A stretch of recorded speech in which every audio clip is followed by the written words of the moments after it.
this yet, but Peter will bring an extra amazing layer to today's performance, today's show. So save some of that applause for afterwards.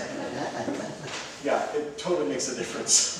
So, ladies and gentlemen, welcome once again to another episode of Those Thrilling Days of Yesteryear, a live recreation of some of your favorite shows from the golden age of radio. Space, the final frontier. All right, that's another show. And that came out way after the golden age of radio. But space exploration, visiting other planets, systems, and species, and even being invaded by extraterrestrial beings has been an interest for many years and was a huge focus in old-time radio. Now consider, with radio, to have to spend millions of dollars on special effects and CGI, all you needed were a few space sounds, recordings of rockets and blasters, and perhaps a theremin. And listeners were instantly taken on incredible journeys with the power of the mind.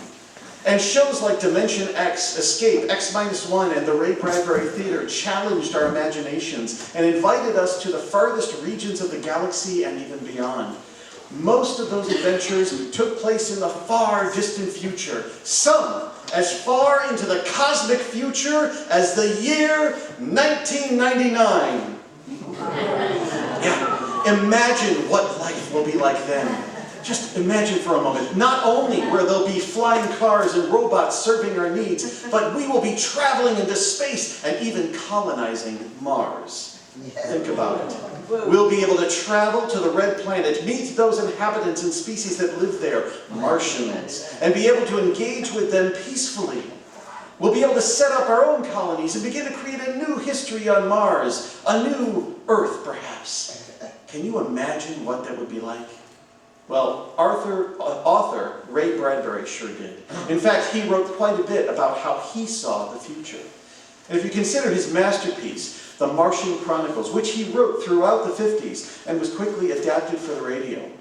Dimension X, which originally aired August 8th, 1950, was a series of short adaptations of each of these short stories. Rocket Summer, Ela, and The Moon Be Still As Bright, The Settlers, The Locust, The Shore, The Off-Season, There Will Come Soft Rains, and The Million-Year Picnic, which chronicled different stories of the exploration and colonization of the planet Mars, taking place between 1999 and the even farther 2025. And then there's The Earthmen, which appeared on Escape on July 25th, 1951, which tells of the second expedition to Mars as part of that chronicle. The brave astronauts who traveled to this still unknown planet and the inhabitants that they met. So join us now as we take a look into that far distant future of 1999 as we visit the planet Mars. We'll do our best to recreate these shows for you just as they aired, with music, sound effects, and even a theremin for that special sci-fi experience. Well, you can't have sci-fi without that.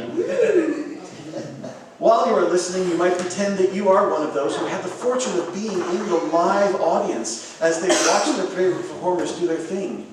Or perhaps you might just wish to sit back, close your eyes, and imagine that you're sitting in your living room in front of the old Philco radio, anxiously awaiting for your favorite show to begin. So join us now as we take you back to those thrilling days of yesteryear.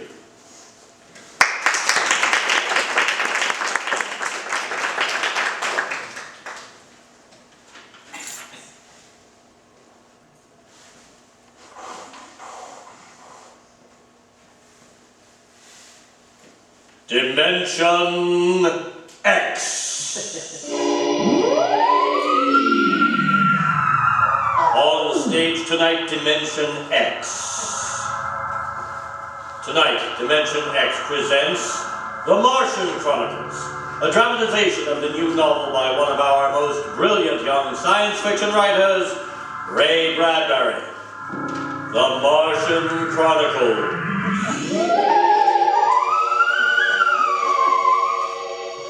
January, in the year 1999. 1 minute it was Ohio winter, with doors closed, the panes blind with frost, icicles fringing every roof, children skiing on snowy slopes. And then a long wave of warmth crossed the small town, a flooding sea of hot air. Bye, Mom. I'm going out. William McLennan, you come back here. You know you can't go out in winter without a coat. Do you want to catch your death of a cold? But it isn't cold. It's warm outside. It's rocket summer. Rocket summer? You know, like Indian summer. The rocket lay on the launching field, blowing out pink clouds of fire and heat, cracking the icicles, melting the snow, making summer with every breath of its mighty exhausts. It seared the faces of the watching crowd and drove them back, and then they saw the red fire and heard the big sound as the silver rocket shot up toward Mars and left them behind on an ordinary Monday morning on the ordinary planet Earth.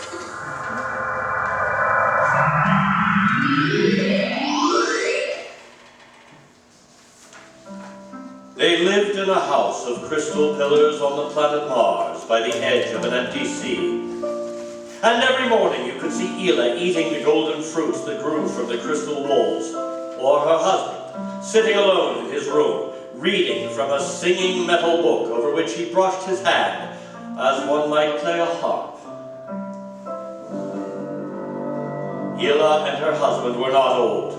Once they had liked painting pictures with chemical fire, swimming in the canals when the wine trees filled them with green liquors, and talking into the dawn together, but no more.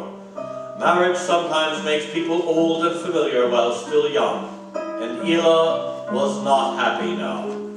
This morning she sat dreaming between the crystal pillars and wished that somehow a miracle might happen. And then suddenly... Ela, did you fall? No. I thought I heard you cry out. Did I?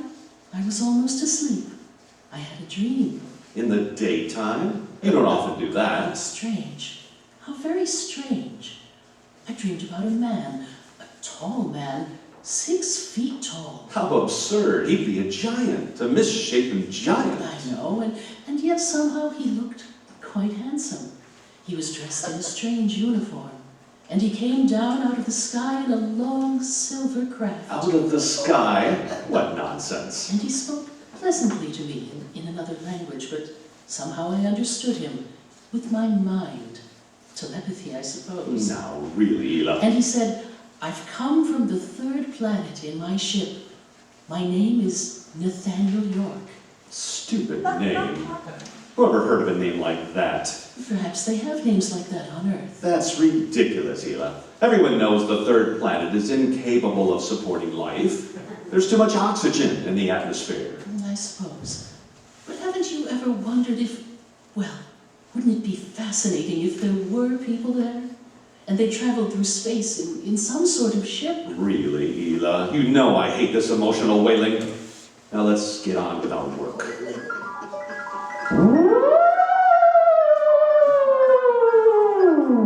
Evening came.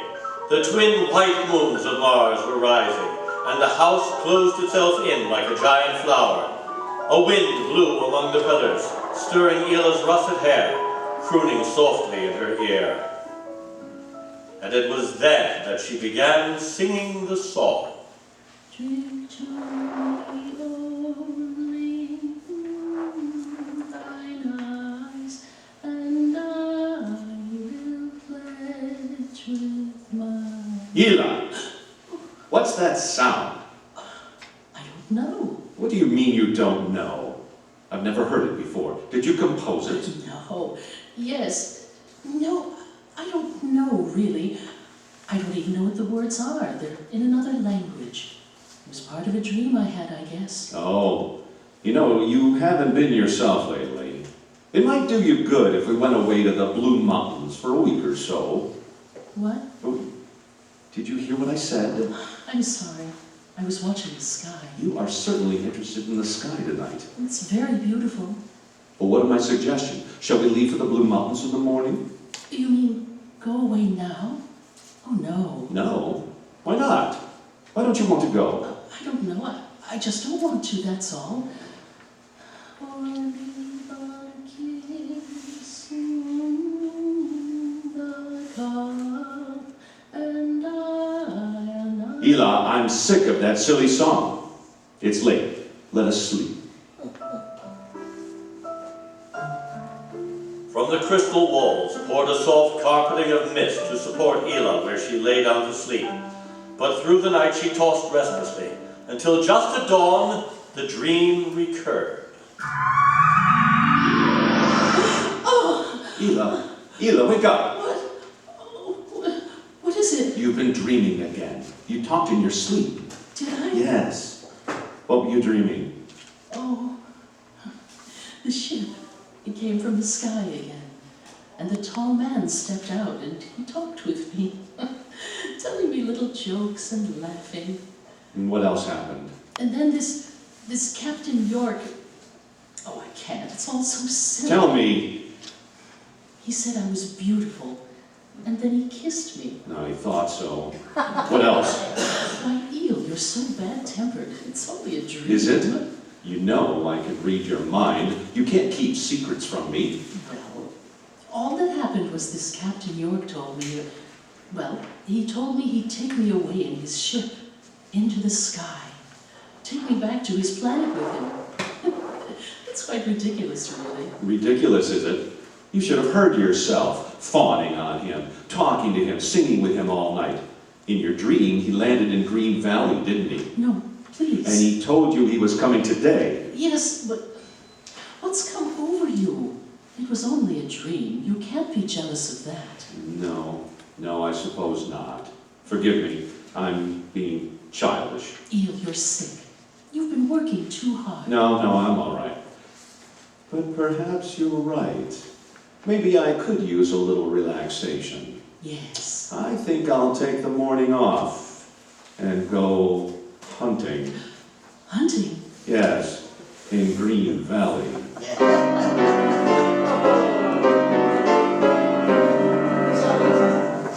Numbly she watched him go to his closet and draw forth an evil-looking weapon.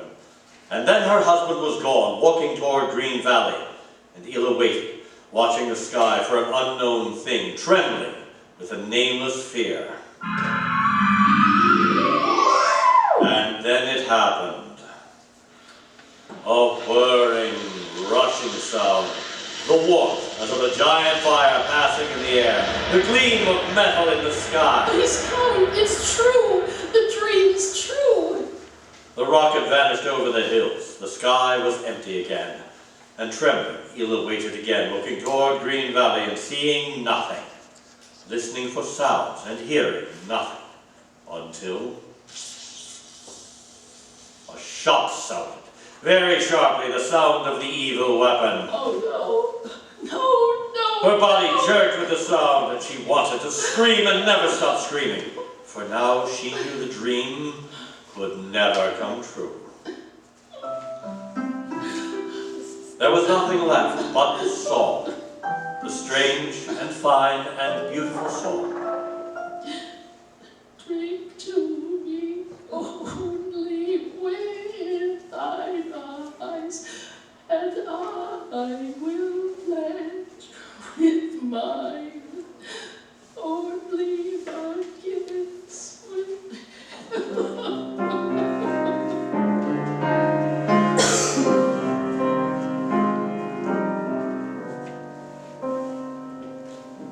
But still the rockets came. The next ship came down from the stars and the black velocities and the silent ghosts of space and landed by night near a Martian city. The men made their way to the outer rim of the dreaming city. And then Jeff Spender went to reconnoiter while the others watched and waited for something to stir in the haunted city, some gray form to rise, some voice to break the unearthly stillness. Where were the people? Where were the Martians?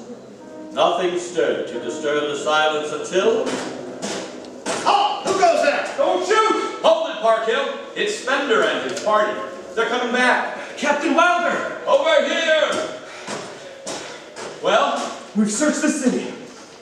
People were living here last week. People? Martians. Where are they now? Dead. Dead?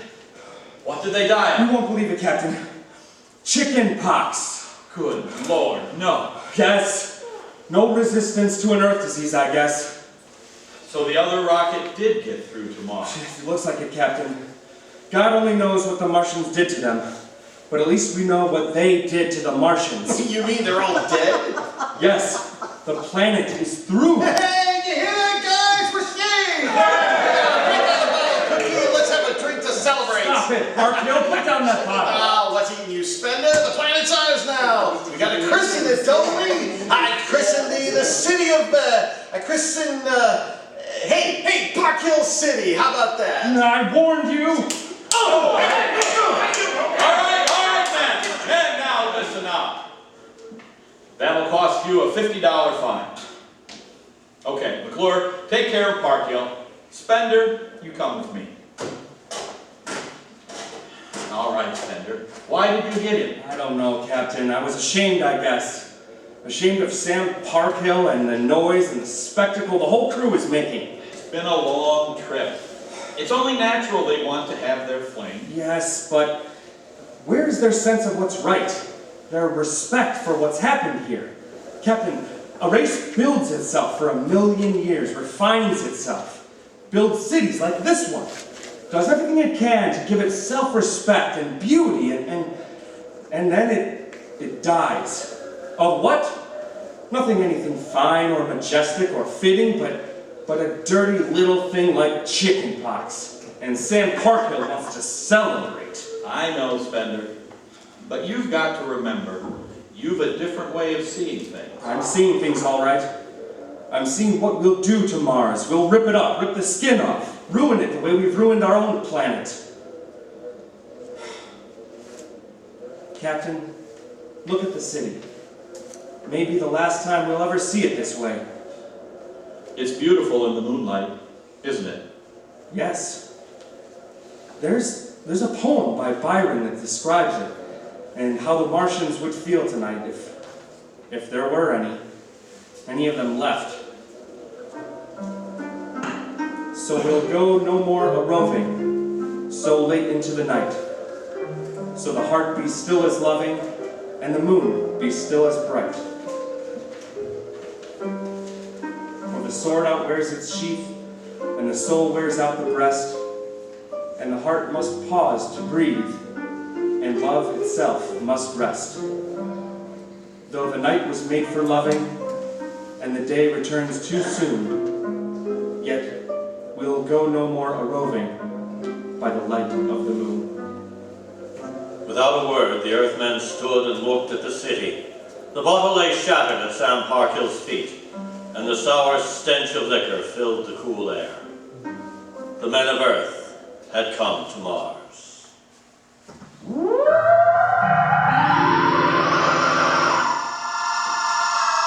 The men of Earth came to Mars. They came because they were afraid or unafraid, because they were happy or unhappy, because they felt like pilgrims or did not feel like pilgrims. The government posters screamed, "There's work for you in the sky! See Mars!" The men shuffled forward, all kinds of men, all coming for different reasons. The rockets came like drums beating into the night. They came like locusts swarming and settling in blooms of rosy smoke. Mars was a distant shore, and the settlers spread upon it like waves. First the pioneers and builders, then the people of civilization. Some came because they were afraid of a coming war on Earth. Some came because they were afraid of nothing. Some came to escape from the smell of the subways and the cabbage tenements. And some came from houses, like that one in Ohio. It was a good house, the house in Ohio, and for 6 years the family had lived there contentedly, enjoying music and poetry and the rich, warm things of life, for the house had been built to be lived in, and in the year 2020 it contained all the latest automatic devices, from talking book recorders to singing clocks.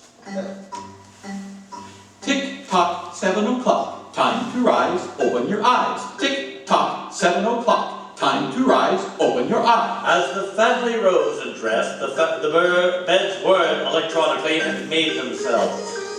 In the kitchen, the stove sighed and ejected from its warm interior 8 eggs, sunny side up, 12 bacon slices, 2 coffees, and 2 glasses of milk.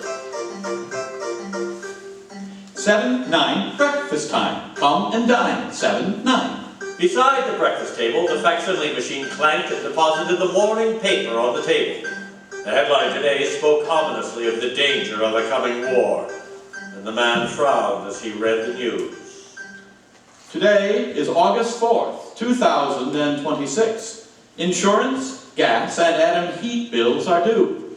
And today, remember the families planned a picnic. Gee, Dad, are we really going? Sure, Timmy, why not? It's raining out. It's not raining where we're going, son. Now run upstairs and pack your fishing tackle. We're going on our picnic, all right? Okay, Dad. Bill, are you sure we ought to go? Yes. You seen the headlines this morning? Looks bad, doesn't it? Mm-hmm. The rocket's ready. All we have to do is pack and take off. I know, but, well, flying to Mars, it seems so crazy. Well, all right then. We'll go. Should we tell the children why we're going? No, not yet. Let them enjoy the picnic. The house went on with its appointed tasks. 9:15, time to clean. 9:15, time to clean. Out of the molding darted hundreds of tiny mechanical mice, all rubber and metal. They sucked up the dust and dirt in the house and popped back into their burrows. In the walls, relays clicked, memory tapes glided under electric eyes, recorded voices moved under steel needles. 12 o'clock, 2 o'clock, 4 o'clock, 6 o'clock, tick-tock, 8 o'clock. Evening came. In the living room, the hearth fire bloomed out of nothing, and the phonograph spoke from beside the fireplace. Mrs. McLennan, what program would you like to hear this evening? Mr. McLennan? Since you expressed no preference, I shall select at random from among your favorites. Sarah Teasdale, There Will Come Soft Rains. There will come soft rains and the smell of the ground, and swallows circling with their shimmering sound, and frogs in the pool singing at night, and wild plum trees in tremulous white.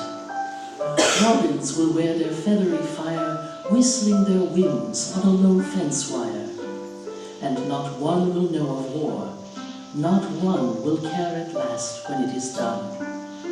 Not one would mind, neither bird nor tree, if mankind perished utterly.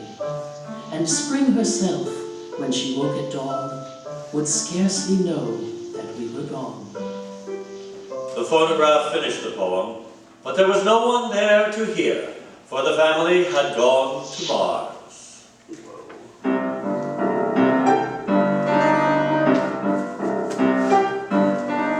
On the Martian desert beside the highway, there rose a glare of red and yellow neon signs that spelled the death of Jeff Spender's dream. Sam's hot dog stand is what the sign read, and Sam, of course, was the same Sam Parkhill who had fought with Spender years before. 10,000 rockets were reported leaving soon for Mars, with 100,000 hungry customers, and Sam wanted to be ready for them. Hey, look up there, Irma! Huh? See that green star up there? That's Earth. Good old wonderful Earth.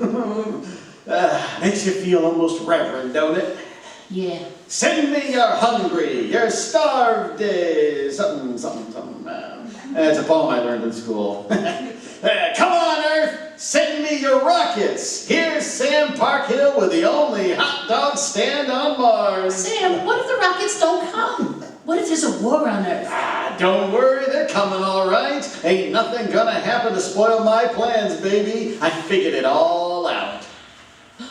Sam!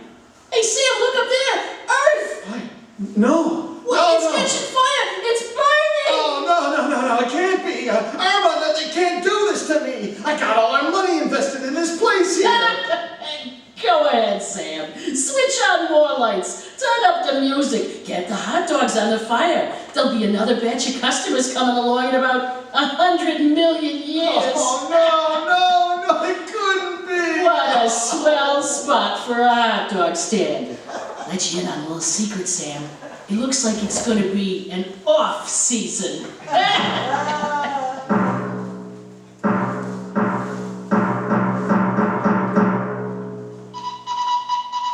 The light beam radio crackled with the news. War. War, Come home. come home.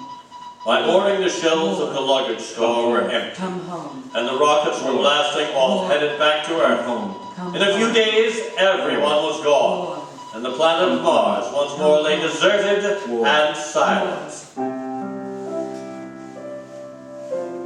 And then, after all the rest had gone, one last rocket landed on Mars.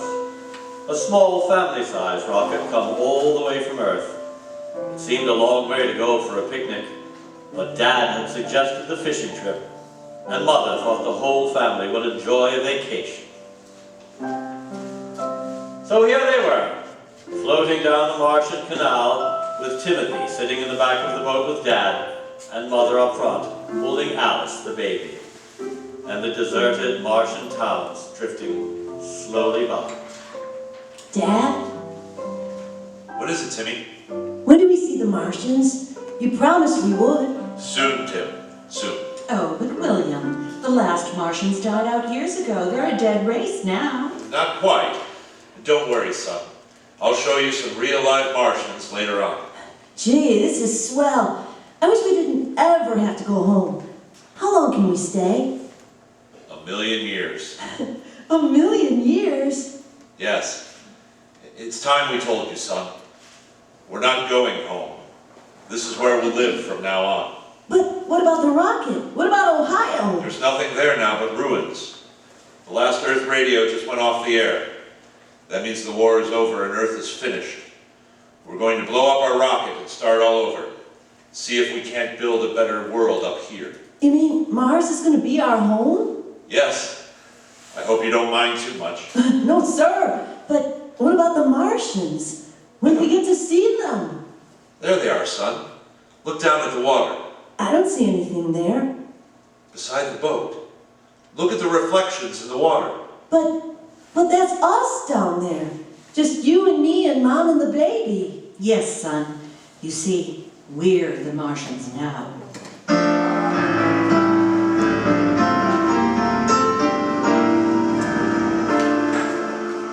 For a long, silent moment, Timmy stared down at the reflections of the family in the waters, and the Martians stared back up at him.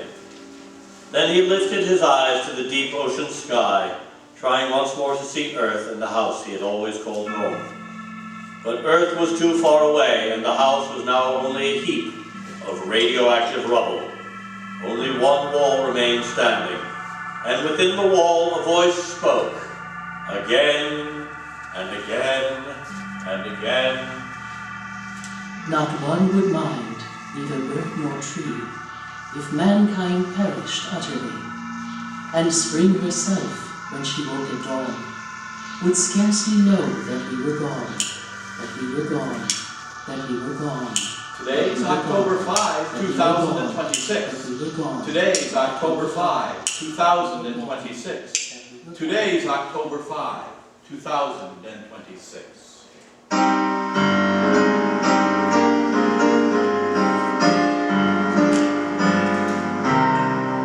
You have just heard The Martian Chronicles, a dramatization of highlights from a new novel by Ray Bradbury. The world of Dimension X. The preceding was transcribed on NBC.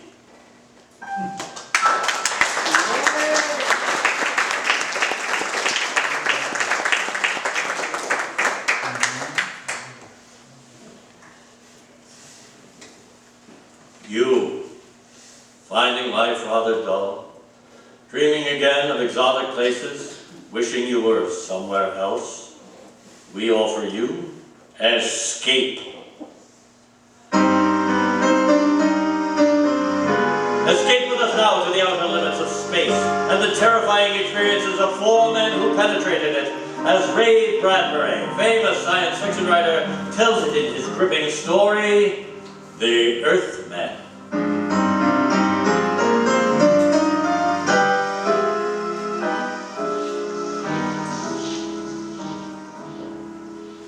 You ready to hit the road? Yes? Communication number 1. Mission accomplished. Yes, Captain. You'd better make sure you pause after that. Give them a few seconds to get over their excitement down They'll there. go crazy. It'll be bigger than New Year's Eve. New Year's Eve, it'll be bigger than the armistice. Only one celebration will top it in our lifetime. What's that, sir? The one they throw when we get back. All right, now where was I? Mission accomplished. Yeah. First rocket expedition to Mars landed upon Mars 12:03 Earth time.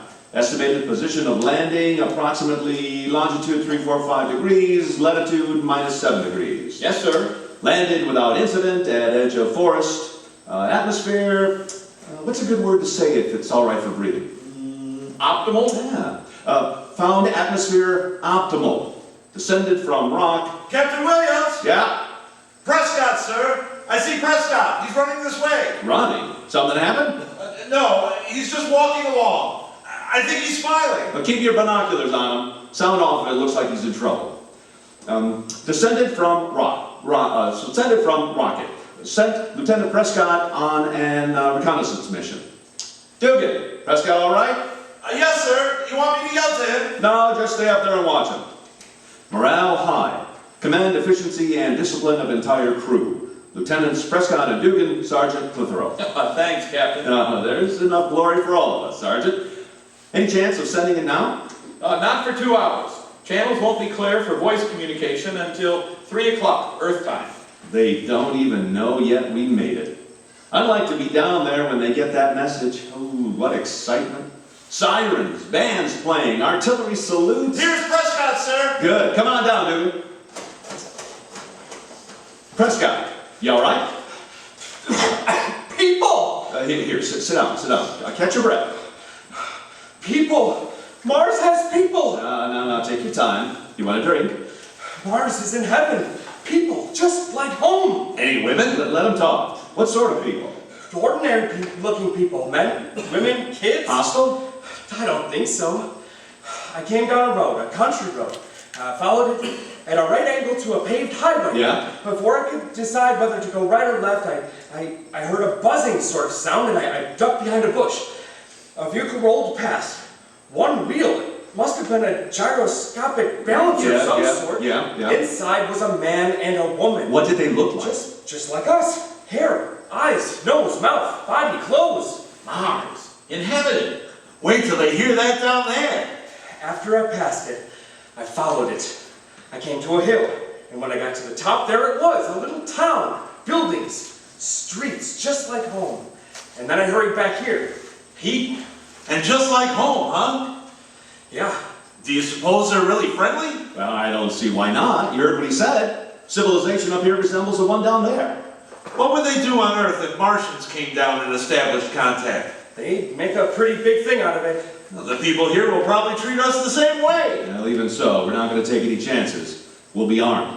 We're going into town? Right. As soon as we camouflage the rocket. All right, start cutting some of those branches and gathering leaves. Cover it up good. I don't want anybody monkeying around while we're gone. Right. We can't be gone too long, Captain. The channel opens at 3. And we'll be back by then, if everything goes well. Oh, can you imagine their reaction when they see us? Come on, men, make it fast.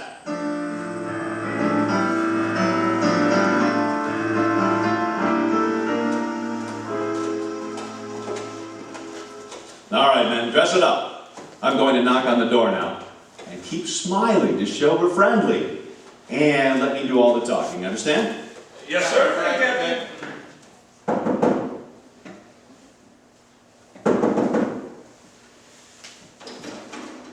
Yes, what do you want? You speak English. I speak what I speak. What do you want? The Martians speak English. We're from Earth. I'm Captain Williams, commander of the first expedition to Mars. And you are the first Martian we met. Martian? What I mean to say is you live on the 4th planet from the sun, correct? Well, everybody knows that. Well, we're from Earth. Where? It's never been done before. What hasn't? How is it you speak such good English? I'm not speaking. I'm thinking. Telepathy? Now, what is it you want? We're from Earth. From Earth. Some other time, Mac. I got my own problems. How do you like that? He didn't look very bright. I know, but Try it again. Knock on the door. I'm in command here, Dugan. I'll do the thinking. Yes, sir. I'll knock on the door and try it again.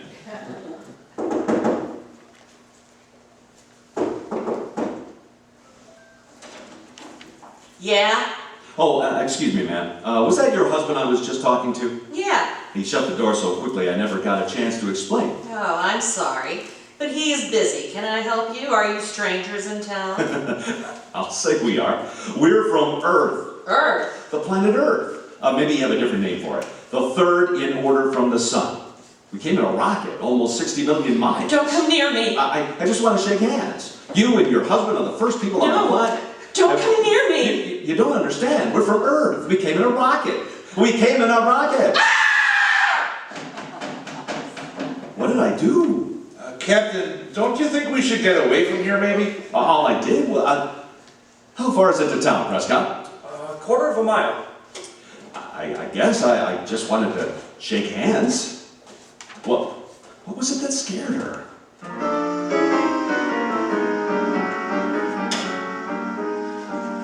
All right for us to smoke, Captain? Sure. Smoke, yell, unbutton your buttons, do whatever you want. Doesn't seem to make any difference. No one's paying any attention to us anyhow. You'd think these people had visitors from Earth every day. Nobody even turns around to look at us. Can I say something, Captain? Yeah? We can't blame them for ignoring us, sir. We look just the same as they do. For all they know, we're just a few Martians ambling through the town square. We ought to take a chance and try telling someone else. Well, we've told 3 of them already. Back in the farmhouse, the man ignored us, and the woman screamed and ran away. And that girl we talked to, she fainted. Hey, Captain, looks like there's a bar or soda fountain in here. Would it be all right if we went in and had something to drink? Yeah, why not?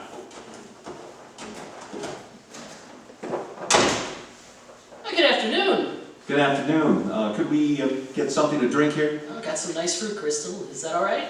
The same for everyone? Yeah, that's right. I don't think I've ever seen you fellas around. You strangers? We're from Earth. Where? Earth. Third planet from the sun. Oh, clumsy me. Earth, huh? Well, what do you know?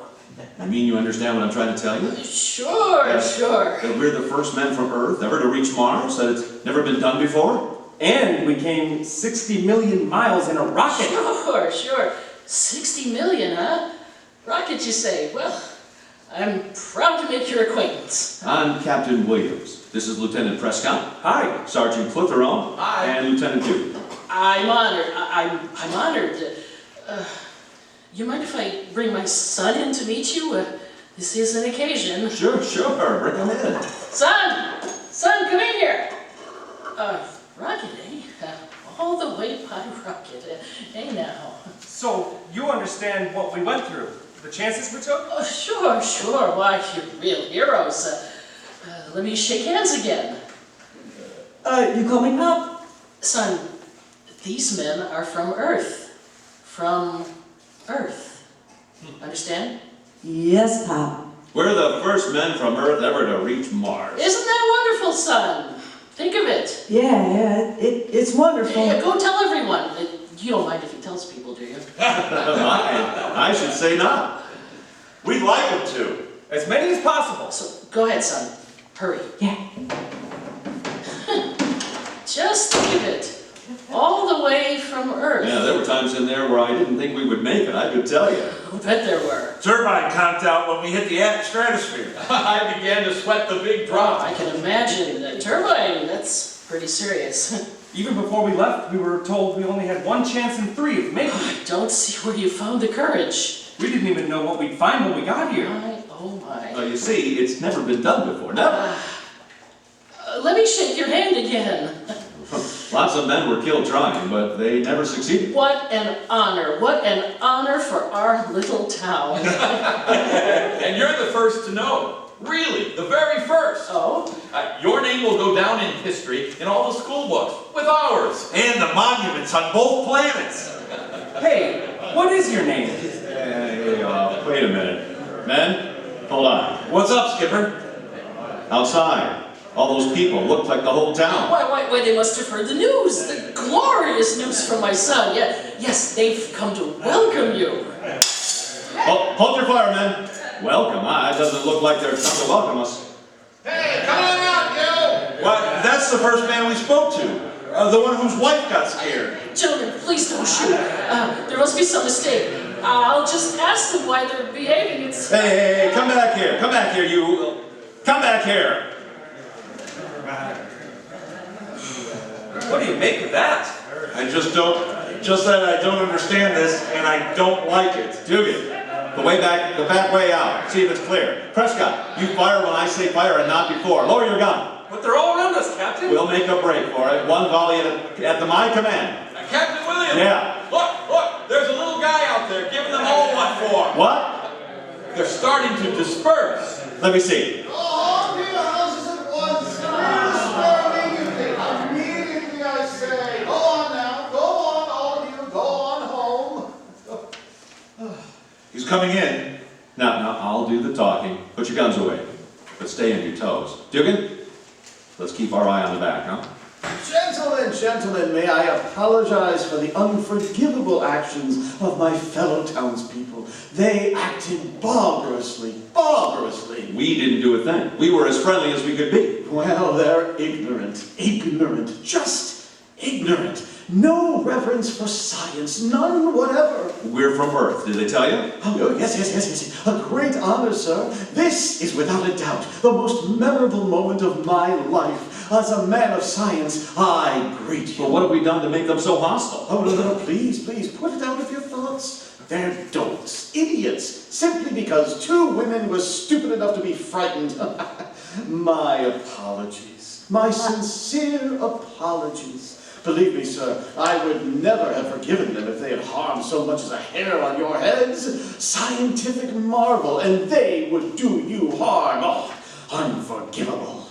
But we're wasting time. The members of the Institute are waiting. Institute? Oh, the Institute of Science. We have sole jurisdiction in such matters, and the members have already been informed and are eagerly awaiting your appearance. It will cause a sensation. Well, that's a little more like it. Oh, this way, please. I have transportation waiting. And have no fear of those rustics. You're in my care now.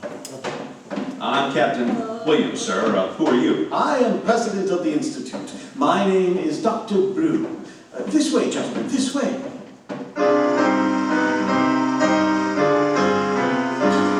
Escape, under the direction of Norman MacDonald, returns in just a moment. How the gambling machine works, the far-reaching effects of legal and illegal gambling, domination of entire areas by racketeers. That's this week's topic on The Nation's Nightmare. Tomorrow night on CBS. And now, back to Escape.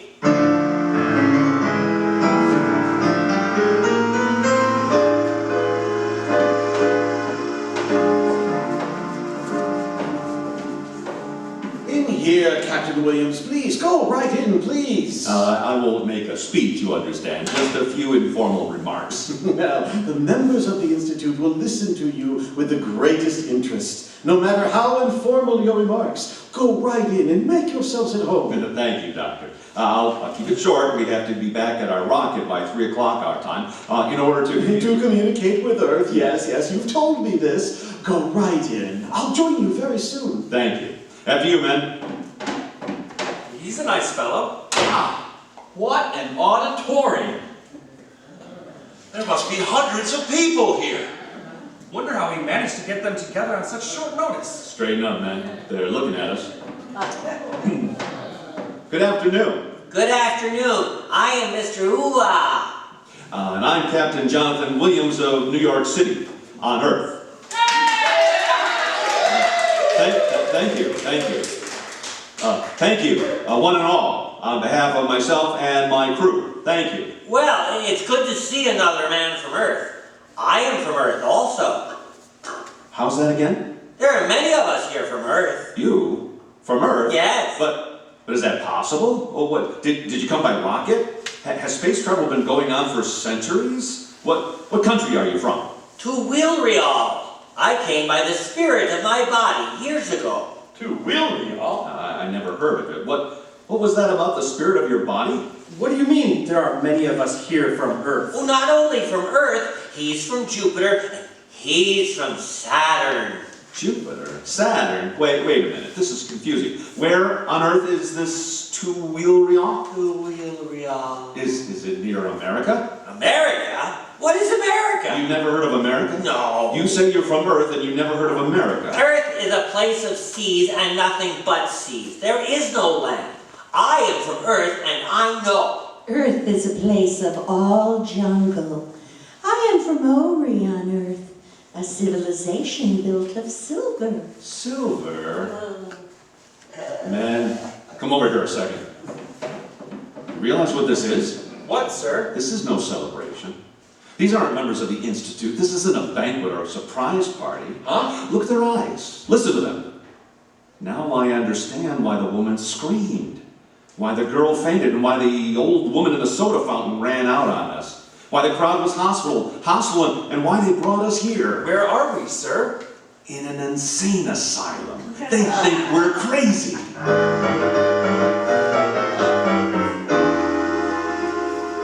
Clitheroe, try that door again. I just tried it, Captain. It's still locked. Go right in, gentlemen.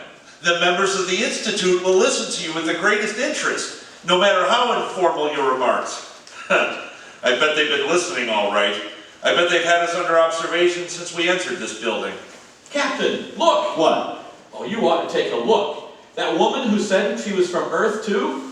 Blue flame is coming out of her mouth and then turning into the shape of a small naked child. You think that's something? I've been watching one of them change into a crystal pillar, and then into a golden statue, and then into a staff of cedar, and then back into a woman again. Never saw anything like this. Magicians. No, not magicians. Those are hallucinations. They pass their insanity over into us, and we see their hallucinations too. Telepathy, autosuggestion, and telepathy.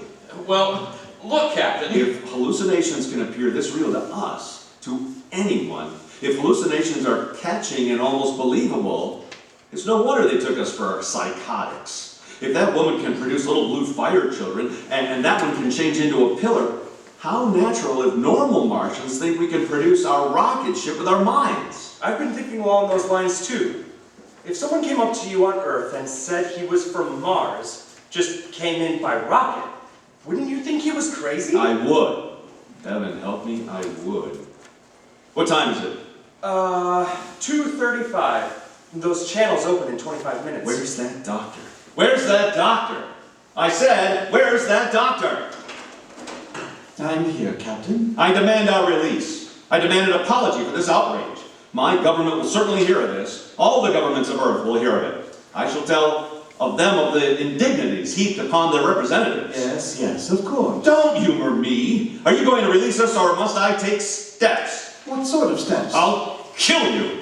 Oh, that's very interesting. Excuse me a moment. Dr. All? Yes, Doctor.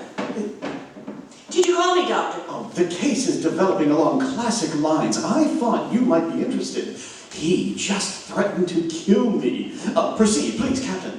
That was a joke, and I tell you. Are you going to stand aside? No. All right.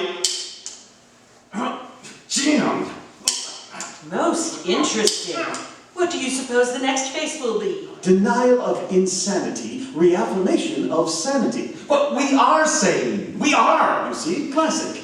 Man, try to think of something. He thinks we're insane, and he won't understand that we're not. No, not at all. I do not think all of you are insane. Oh, no. Just you, sir. The others, the ones you persist in referring to as your crew, they do not exist. They are secondary hallucinations. Secondary hallucinations. But you can touch them. You can hear them. Go ahead and touch them. Well, that would prove nothing. Patients have come to me with snakes crawling from their ears. When I cured them, their snakes vanished. We'll be glad to be cured. Go ahead. Most unusual. Not many want to be cured. The cure is drastic, you know. The cure ahead. I'm confident you'll find we're all sane. He persists in referring to the others. Oh, they never stop. You know, Captain, in such cases as yours, these special treatments, the others in this hall are simpler forms. But once a patient has deteriorated as much as you have, with primary, secondary, tertiary, auditory, olfactory, and lingual delusions, as well as tactile and optical fantasies, that's a pretty bad business. We may have to resort to euthanasia. Euthanasia? You're crazy! Now listen, my crew and I left Earth 3 days ago in a rocket. We landed here on Mars. Yes. You've already told me, Captain. Most detailed dream fantasy I've ever heard. But I can show you the rocket ship. Oh, we'd like to see it. Can you manifest it in this hall? Oh, certainly. It's over there in the corner. I don't see it. Of course you don't. It's not here. Why did you tell me to look if the rocket isn't there? I was joking, you idiot, joking. Really? You have an odd sense of humor. If you give us transportation and come with us, I can show you the rocket. It's in a small forest near that town where we first saw you. Be rather interesting to observe his reaction at the failure, Shorter. Oh, good. Yes. Would you care to accompany me, Doctor? Oh, I'd be delighted. Very well, Captain. Lead us to your rocket.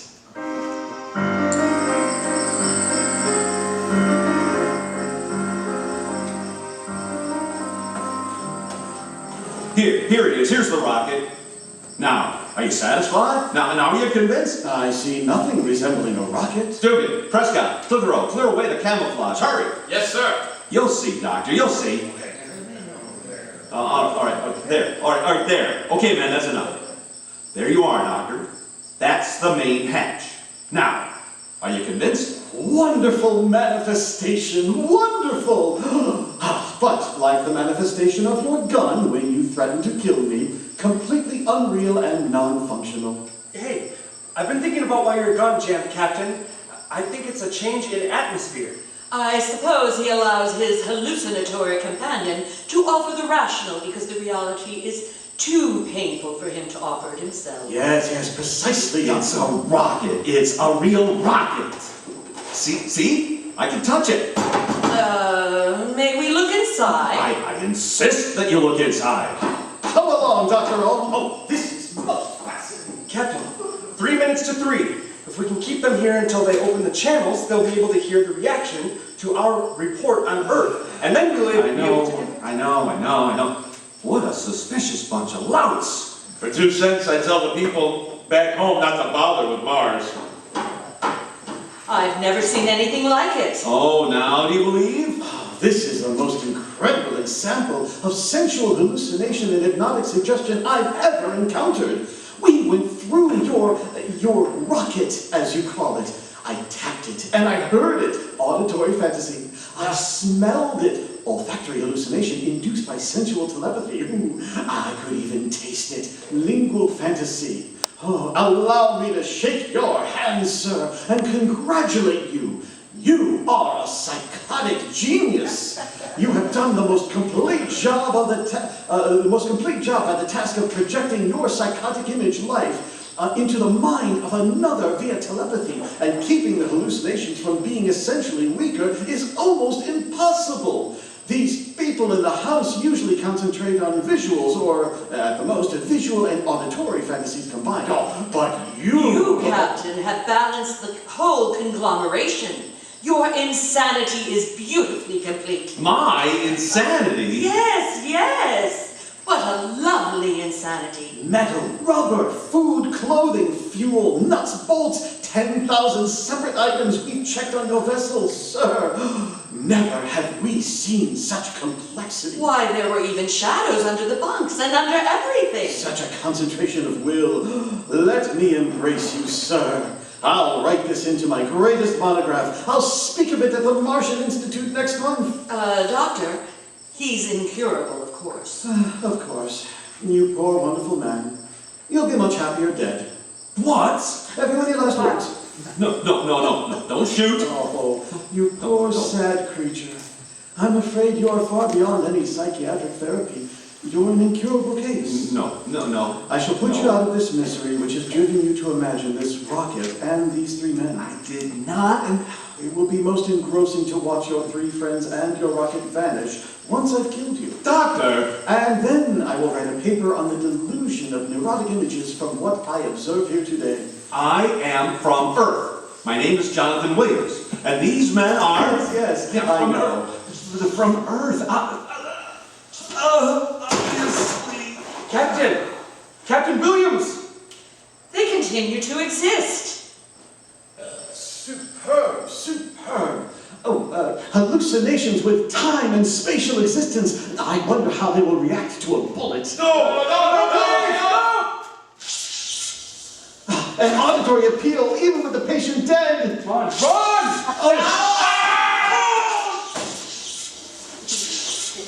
They still exist, and so does the rocket. Phenomenal. Such persistence of the psychosis. First time I've ever observed this post-mortem. But it will fade. It will all fade. Interesting, wasn't it? Well, shall we be returning to the Institute? I should like you to explain certain aspects of the case to the members of my department. Oh, gladly, my dear, gladly. You see, this patient was dead.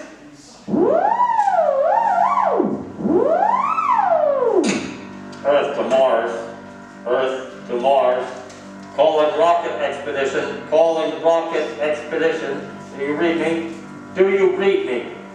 Come in, Captain Williams. Come in, Captain Williams. Earth to Mars. Earth to Mars.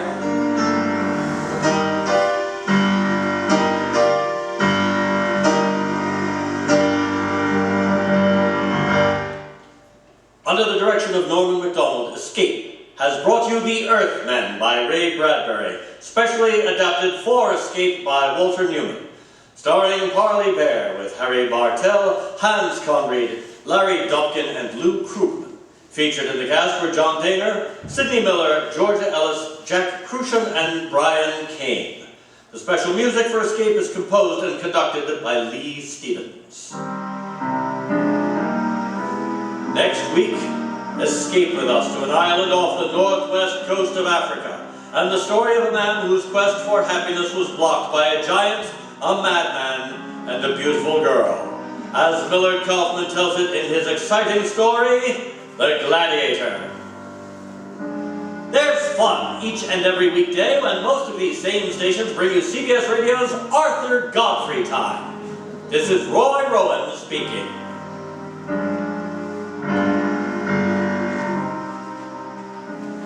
This is CBS, where you hear the FBI in Peace and War every Thursday night. The Columbia Broadcast System.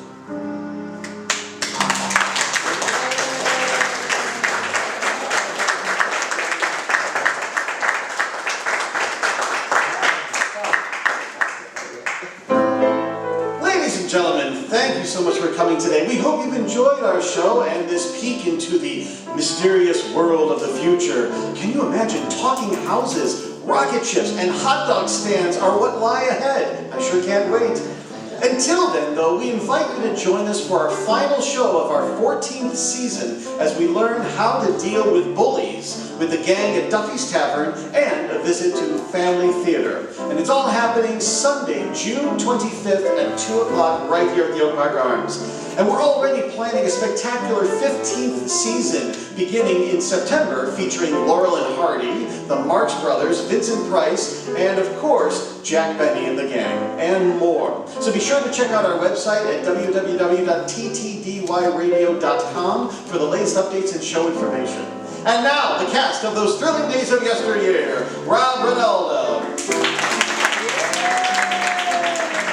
Val Lewinsky. Don Gingold. Dan Snowby. Stan Austin. Dan Hinsman. Pam Turlo. And Diane Wozniak. And no radio show would be complete without the synchronous sound effect stylings of Pam Turlo and Don Gingold on sound effects. Special thanks to the magnificent musical magic of Peter Storm on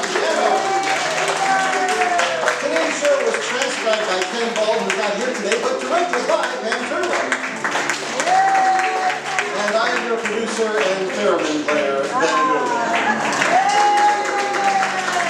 And on behalf of this cast, we'd like to extend our thanks to you, for the audience, for helping that show come alive, and for living those thrilling days of yesteryear so that we could bring them back to you. Thank you.